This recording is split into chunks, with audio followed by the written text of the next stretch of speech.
Hi everybody, so first up I want to apologize because I haven't been making videos as regularly as I normally do, and that's simply because my day-to-day work got in the way, but I have made a decision that I'm going to be making videos more like once a month than I have been doing sort of bi-weekly, which will simply allow me to do a lot more research and get more detailed in the videos and do much higher production and more interesting videos for you.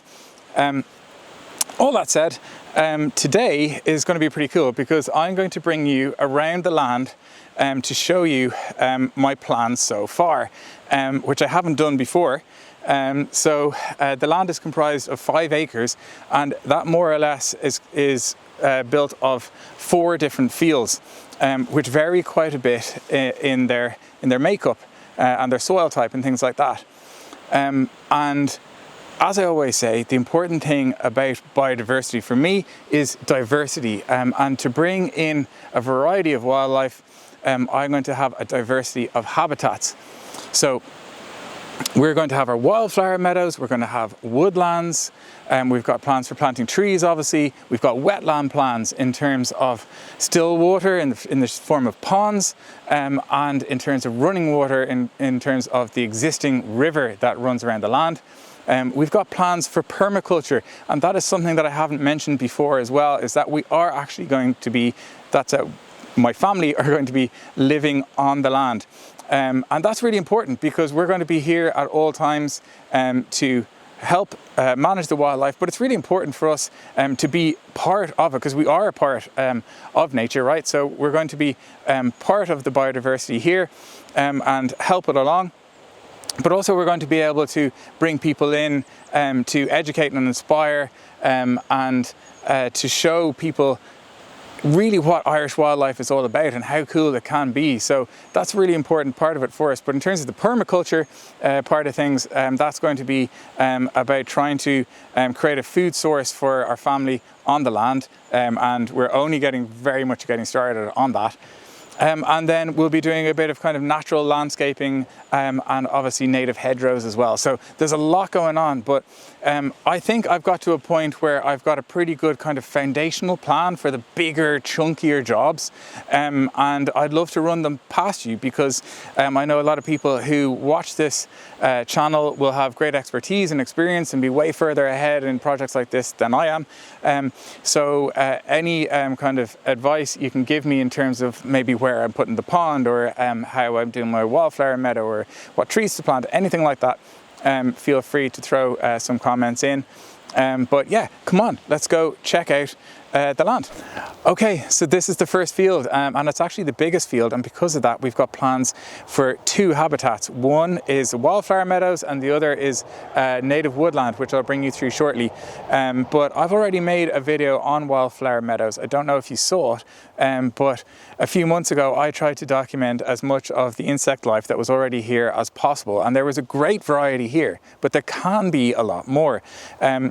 Now the grass that's here is called Yorkshire fog, and it's really, really dense, and it doesn't allow light down to the soil to allow more wildflowers to come up through, and that would allow more species to move in to feed on them. So what I can do is reduce the amount of grass that's here, or the density of it. Now there's a few ways I can do that, but I've made a decision in this field. I might experiment from field to field, which I think is important for learning. But in this field in particular, I'm not going to bring in heavy machinery because heavy machinery is going to compact the soil and also damage all the life that's already here. So what am I going to do? I'm going to introduce the Meadow Maker, which is an amazing name for a native wildflower called yellow rattle. Now yellow rattle, it's about the time of year that I need to start sowing the yellow rattle, which I'm going to be doing next week, and I'll be sure to document it for the next video.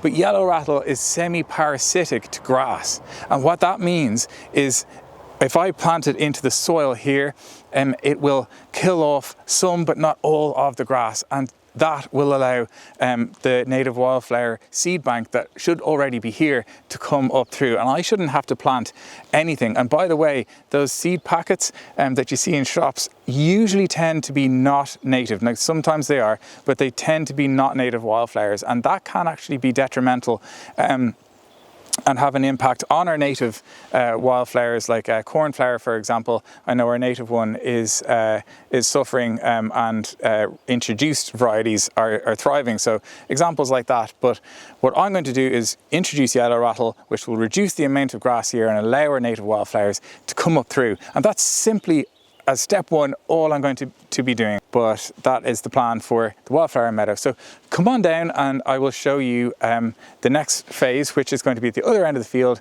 and that is the native forest. Okay, so I'm now in the lower part of the same field. So the wildflower meadow that I was talking about is going to be up over there. But my plans for the lower part of the same field is going to be planting a native woodland. Now, this is going to be quite a big task, and I'm really excited about it, but unfortunately it's more than likely not going to happen until next year, and I'll explain why in a moment. But the reason that I've selected this spot is simply because there is already a bit of mature trees and native hedgerow behind me here. So in a sense, we'll be expanding that out into a mature woodland. So I want to avail of the native woodland scheme, and that is going to be step number one, finding a licensed professional forester who can help me source the native trees, the numbers of them, and figure out exactly where to plant them, and then of course assist and guide in the planting itself. But I know one of the very first things that we're going to have to do is fence off this area, because here in Wicklow, where I live, we have a real problem with deer, in particular Sika deer, which was introduced to Ireland. It's not native, it was introduced many years ago in some of the great estates that we have here in Wicklow for hunting purposes, but of course they escaped and they're interbreeding with native deer, and it's an awful mess. But one of the worst things about them is that they're eating all our native saplings and preventing growth and the rejuvenation of our native woodlands. So one of the first things I have to do is to fence off this whole area where I want to plant trees to protect them from those deer, especially when they're young. And now that fence can eventually come down, but it's going to be many, many years before that can happen. But the next thing that I want to do is identify what kind of trees that we want to plant in here. Now I know oak is definitely going to be, it's slow growing, but it's a real Irish tree and my favorite tree, and so we'll be having plenty of oak in here. But two trees that I won't be planting here are sycamore and ash, and although they are behind me here, there's an ash here and there's a sycamore over here.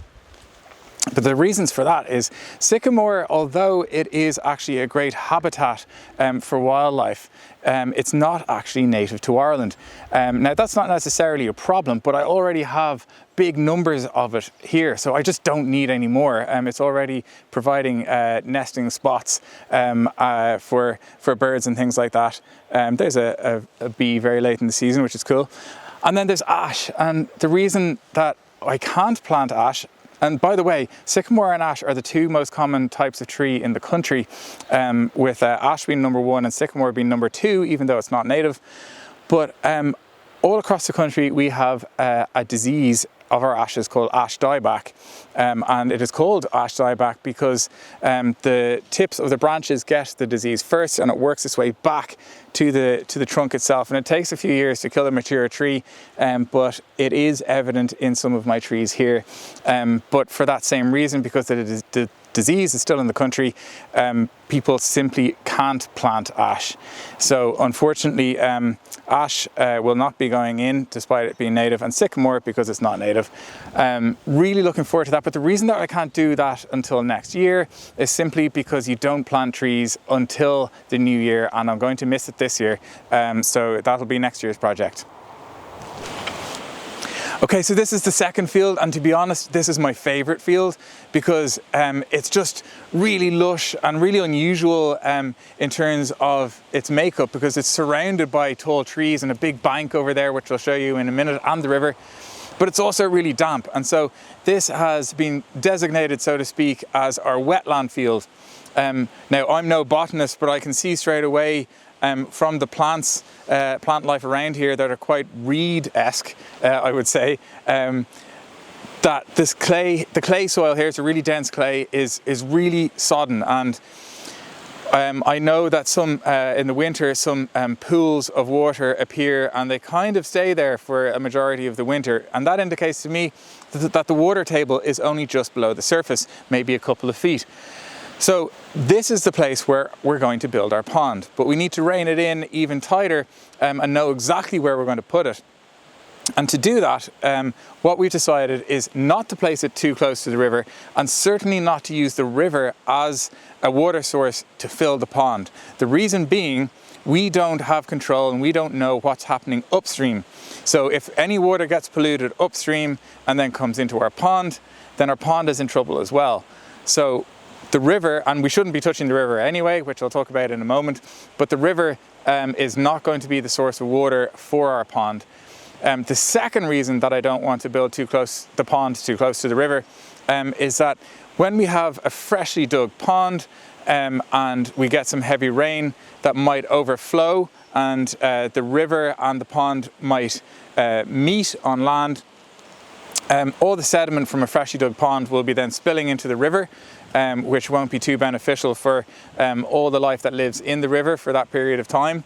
But again, all the water from the river could spill into the pond, and any pollution that's coming from upstream will cause issues in our pond. So that narrows it down to none of the land on this side, but over here. So this is where we're going to be building our first pond. I'll mark it out on the aerial footage for you. We're not totally sure how big it will be, but we will be definitely placing it here, and that will be a really, really interesting episode when we get to that point. Okay, so this is the river. Hopefully you can hear me okay, because it is pretty loud. But I don't have any great plans for the river, and that is simply because I can't. I'm not allowed to touch the river legally, and that's totally fine, because this river is actually quite healthy. And the reason I know that, which I will do a video on down the line, is because of the types of water-based insects and invertebrates that I found under the stones in the river. They tend to be very sensitive to the pH of the water, so if it's too acidic or too alkaline, some particular species won't appear, but I did find those species, so I know that the river is generally in a pretty good, healthy state. However, I'm not in control of anything that happens further up the river. I don't know what's going on further up the river. So because of that, I can't rely on it, and it might change over the years, depending on what happens upstream. But it does change even throughout the year. I'll show you a clip now. This clip was last winter, and that is exactly where I am standing right now. So this river actually gets right up here to the bank during the river, and I'm surprised we're into the autumn now and we've had quite a lot of rain, so I'm surprised that it is still as low as it is right now. But like I said, I have seen it right up here. I've seen small amounts of small fish. I'm not sure what type yet, but it would be an interesting video to examine that. But yeah, other than maintenance, general maintenance, keeping it clean of litter and debris, which does come downstream from time to time, and in this immediate accessible area, I want to stay on top of hemlock. Now, you may remember I've made a video about hemlock that is in this river. There's none of it right now because of the time of year, but hemlock is native to Ireland, and it's not a problem necessarily.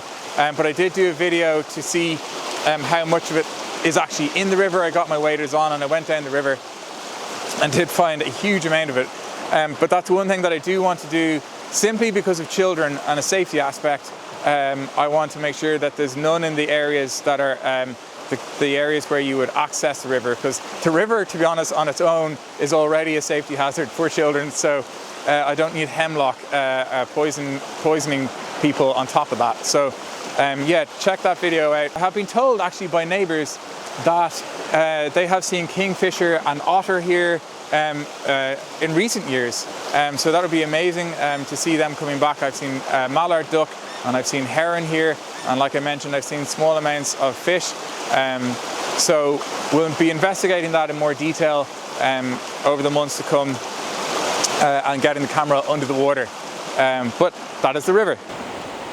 I should mention that behind me here on the banks of the river is a really steep mud bank, and I've seen a number of holes in it, and nesting in there during the summer are sand martins, which is really unusual to see around here. So I'm delighted to see that, and hopefully we'll get some cool shots of them next year.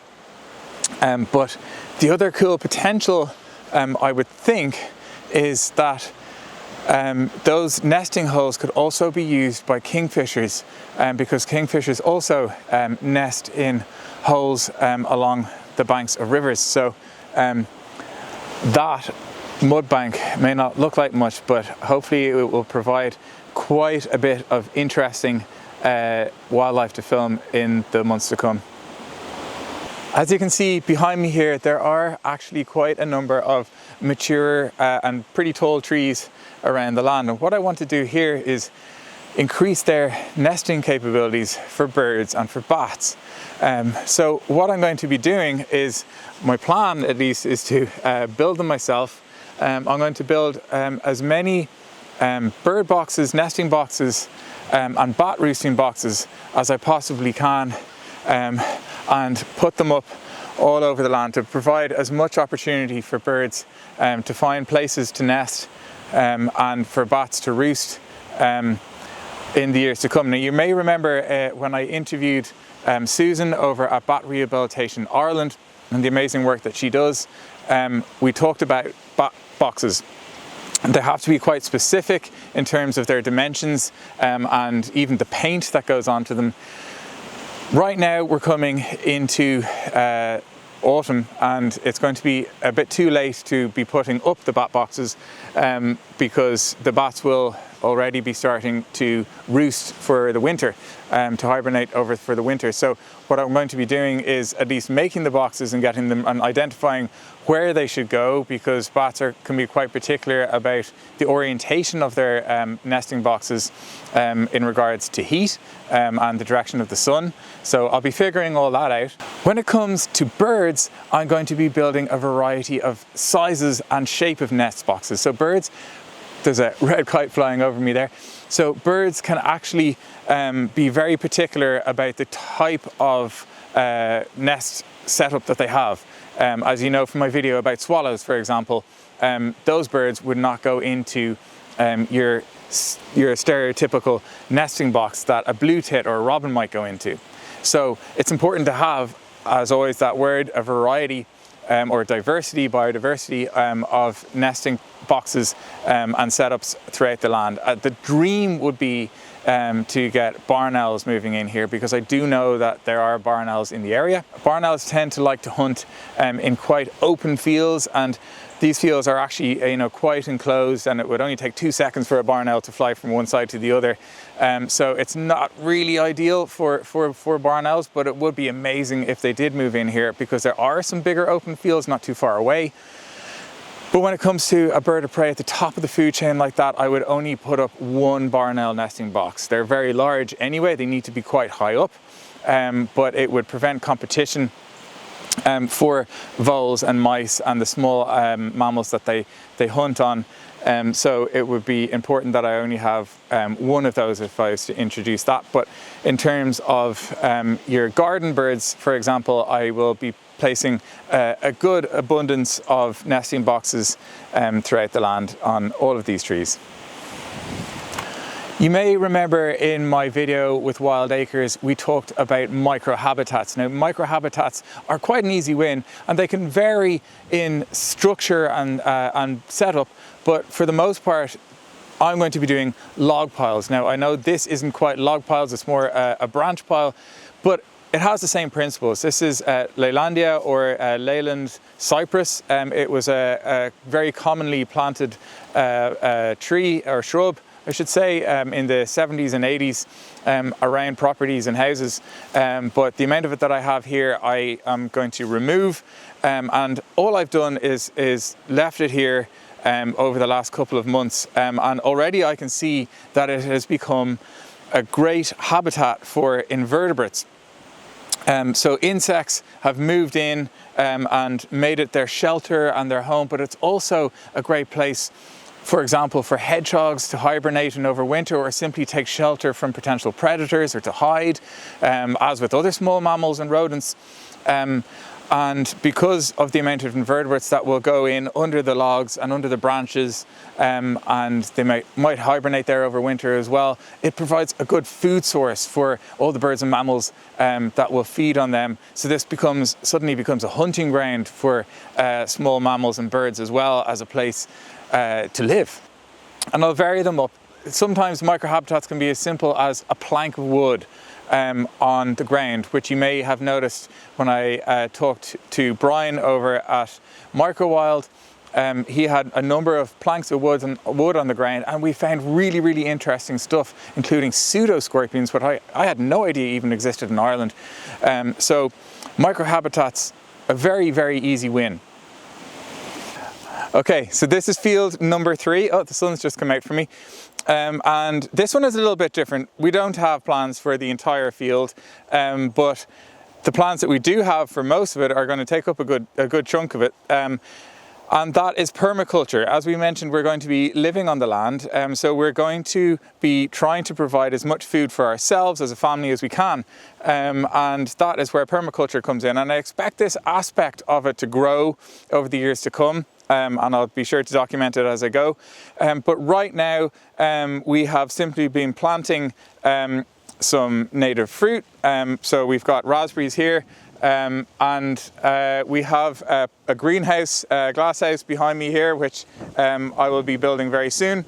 But also this is where we are going to be growing our perennials, as you can see in front of me here, which we will then use to spread out across the land, particularly when it comes to good pollinators.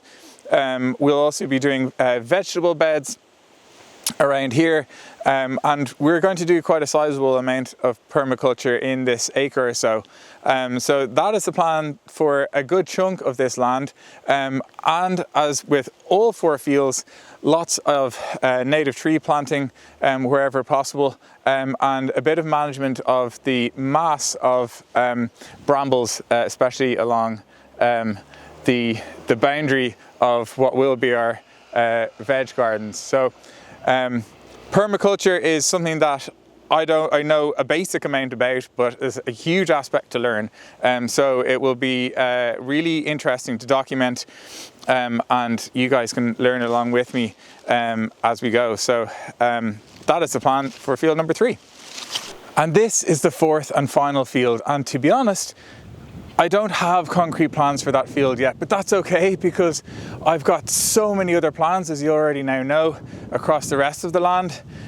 But here, what we do know is that we're going to do something a little bit more along the lines of natural landscaping. So we'll be planting lots of trees, we'll put in the yellow rattle, but we'll plant hedgerows and shrubs and trees in a way that will make the area nice and discoverable, have lovely paths throughout it, and all around the boundary we'll be planting both trees and native hedgerow. And we've actually already started doing that, which is one of the first things that we did, and that was over a year ago now. So let's go and see how the native hedgerow that we already planted is getting on.